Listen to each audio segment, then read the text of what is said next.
नमस्कार। तो आज 4 जून है और आज की 3-4 बड़ी खबरें जो ईरान अमेरिका से निकलकर सामने आ रही है, बात आज उसी पर होगी। तो ईरान ने धमकी दी है कि बेरूत पर कोई भी हमला इलाके में फिर से युद्ध को शुरू कर सकता है और ईरान ने एक बार फिर से चेताया है। ईरान के विदेश मंत्री ने कहा कि तेहरान ने साफ कर दिया कि लेबनान की राजधानी पर किसी भी हमले की स्थिति में वो चुप नहीं बैठेगा। ईरानी विदेश मंत्री का बयान ऐसे समय में आया है जब इजरायली सेना बेरूत पर हमले के लिए आगे बढ़ रही थी, जिसे डोनाल्ड ट्रंप और नेतन्याहू के बीच बातचीत के बाद रोक दिया गया।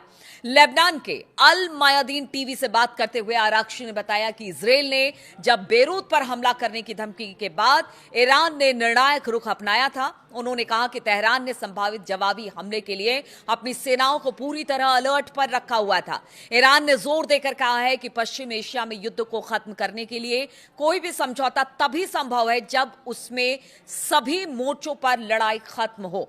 इसमें लेबनान भी शामिल बताया जा रहा है। अब दूसरी बड़ी खबर आपको बताते हैं। ईरानी विदेश मंत्री की धमकी ऐसे समय में आई है जब अमेरिका और ईरान में बार बार एक दूसरे पर हमले हो रहे हैं और इसमें लोगों की जान जा रही है। कुवैत के अंतर्राष्ट्रीय हवाई अड्डे पर हुए ड्रोन हमले में एक भारतीय नागरिक की मौत की भी अब पुष्टि हो गई है और 63 लोग इसमें घायल हुए हैं। इस हमले का डरावना वीडियो भी अब कुवैत ने जारी कर दिया है और कमाल की बात देखिए ये कि अमेरिका और ईरान दोनों एक दूसरे पर आरोप लगा रहे हैं कि उनके हथियारों ने यह तबाही मचाई है। इस घटना ने पूरे क्षेत्र में हालात को बेहद खतरनाक और बदतर बना दिया है।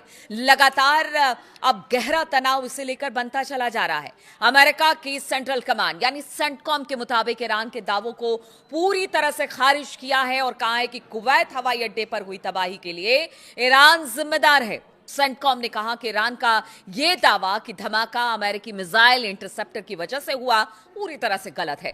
सेंटकॉम ने बयान जारी कर कहा कि ईरान का दावा झूठा है। उसने कुवैत एयरपोर्ट पर हमला नहीं किया और नुकसान अमेरिकी मिसाइल इंटरसेप्टर से हुआ है। यानी कि अब दोनों एक दूसरे पर आरोप लगा रहे हैं कि कुवैत में जो हमला हुआ जिसमें कई नागरिक घायल हुए हैं उसमें दोनों में से किसी का हाथ नहीं है। ईरान के इस्लामिक रिवोल्यूशनरी गार्ड कॉर्प्स यानी आईआरजीसी ने भी आरोपों को खारिज कर दिया है। आईआरजीसी की माने तो उन्होंने कहा कि उसने हवाई अड्डे के नागरिक टर्मिनल को निशाना नहीं बनाया।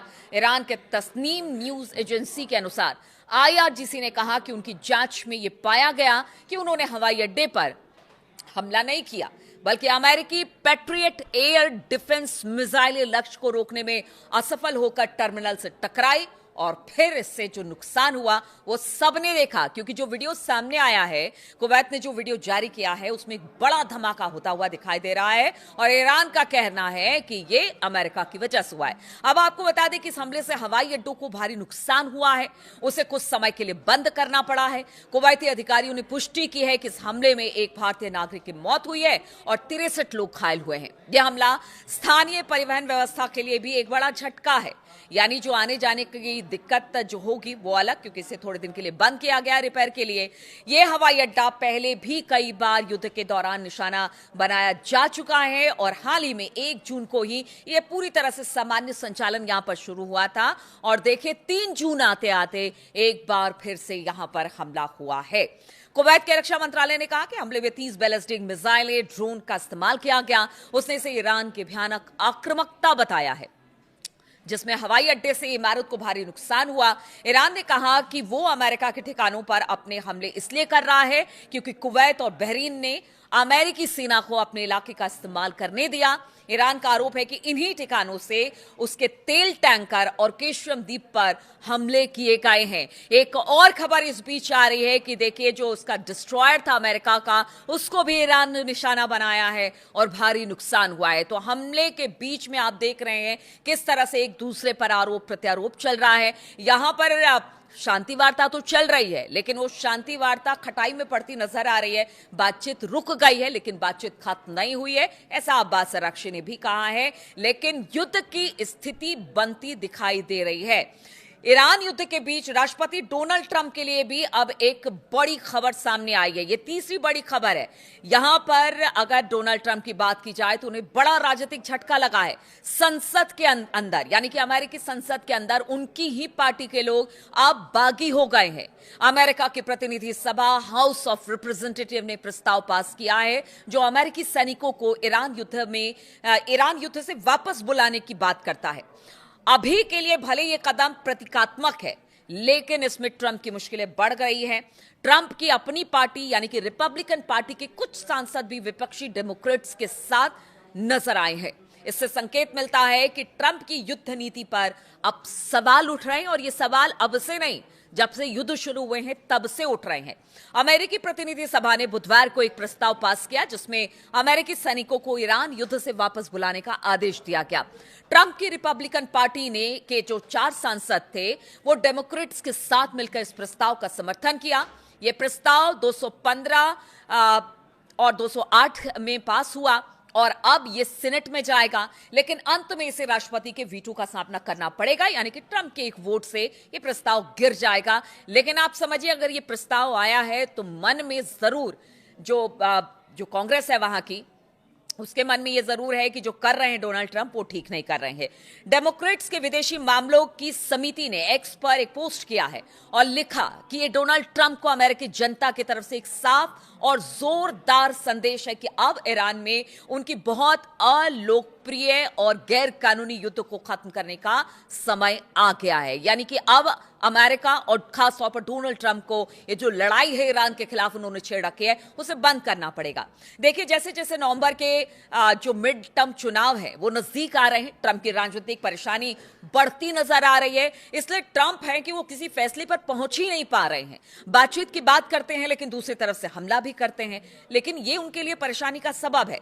किसी भी अमेरिकी सरकार को जंग शुरू करने के 60 दिन के भीतर भीतर संसद की मंजूरी लेनी होती है, लेकिन ट्रंप की बात की जाए तो ट्रंप सरकार यही काम नहीं कर रही है। उनका कहना है कि ईरान के खिलाफ युद्ध तो पहले खत्म हो चुका है, जबकि सच्चाई यह है कि दोनों पक्षों के बीच अभी भी हमले हो रहे हैं और शांति वार्ता में कोई बड़ी प्रगति दिखाई नहीं दे रही है। यानी जस की तस स्थिति बनी हुई है, बातचीत आगे नहीं बढ़ रही है। लेकिन अमेरिका है कि कह रहा है कि युद्ध खत्म हो गया। युद्ध कैसे खत्म हो गया? रोजाना हमले हो रहे हैं, अमेरिका के डिस्ट्रॉयर को निशाना बनाया गया है, इधर उसके बेसिस को निशाना बनाया जाता है, उधर अमेरिका कहता है कि उनकी तरफ ईरान का जहाज आ रहा था, वो हमले कर रहे हैं। तो इसको क्या माना जाए?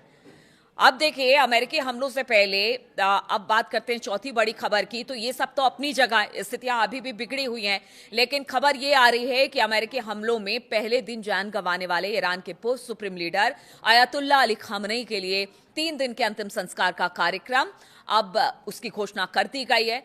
देखिए, 3 महीना गुजर गया है और अयातुल्लाह अली खामनेई साहब के जनाजे को लेकर अब जो बड़ी खबर आ रही है, ईरानी सरकारी मीडिया के अनुसार जनाजे में करीब 2 करोड़ लोगों के शामिल होने की उम्मीद है। और इतना वक्त क्यों लगा वो भी आपको बताते हैं। तो ईरान के सरकारी ब्रॉडकास्टर IRIB के अनुसार तेहरान के सांस्कृतिक और सामाजिक मामलों के उप महापौर मोहम्मद अमीन तवाकोली जाहिद ने कहा कि शहीद इमाम के विदाई समारोह, अंतिम संस्कार और दफन की तैयारियां अंतिम चरण में हैं और इसके तहत तेहरान, कौम और मशहद में 3 दिनों तक सार्वजनिक कार्यक्रम और जुलूस निकाले जाएंगे। उन्होंने ये साफ नहीं किया है कि अंतिम संस्कार किस खास तारीख को होगा, लेकिन उनका कहना है कि इस्लामिक कैलेंडर के पहले महीने यानी कि मुहर्रम की शुरुआत में हो सकता है।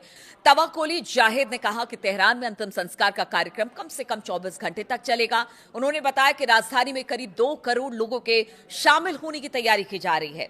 अंतिम कार्यक्रम का स्थान अभी तक तय नहीं किया जा रहा है और इसके लिए तेहरान का मुसल्ला यानी कि ग्रैंड प्रेयर्स हॉल और इस्लामिक गणराज्य ईरान के संस्थापक इमाम खुमैनी का मकबरा 2 संभावित स्थान है जहां पर उन्हें जमींदोज किया जा सकता है। लेकिन जो बड़ी खबरें यही हैं कि हमले लगातार हो रहे हैं, स्थिति अब भी बद से बदतर है। अब देखना होगा कि जब अली खामनेई साहब को उनको सुपुर्दे खाक किया जाता है तो उस वक्त किस तरह का इमोशन देखने को ईरान में मिलता है, क्योंकि ईरान की जनता लगातार सरकार के साथ है या फिर कह लीजिए कि IRGC के साथ है और वो सड़कों पर मतलब समय समय पर उतरती रही है और सपोर्ट करती रही है कि ये लड़ाई आगे भी जारी रहेगी जब तक अमेरिका पीछे नहीं हटता है। तो अब इंतजार उस वक्त का, उस लम्हे का भी होगा जब अली खामनेई साहब को सुपुर्द खाक किया जाएगा, और साथ ही साथ जिस तरह के हमले हो रहे हैं, कहीं ये छोटे छोटे हमले किसी बड़े युद्ध में फिर से तब्दील ना हो जाए। और इधर ट्रंप की मुश्किलें हैं कि कम होने का नाम नहीं ले रही है। इन तमाम खबरों पर मेरी नजर बनी रहेगी। बहुत बहुत शुक्रिया आप सभी का मेरे साथ इस वीडियो में शामिल होने के लिए।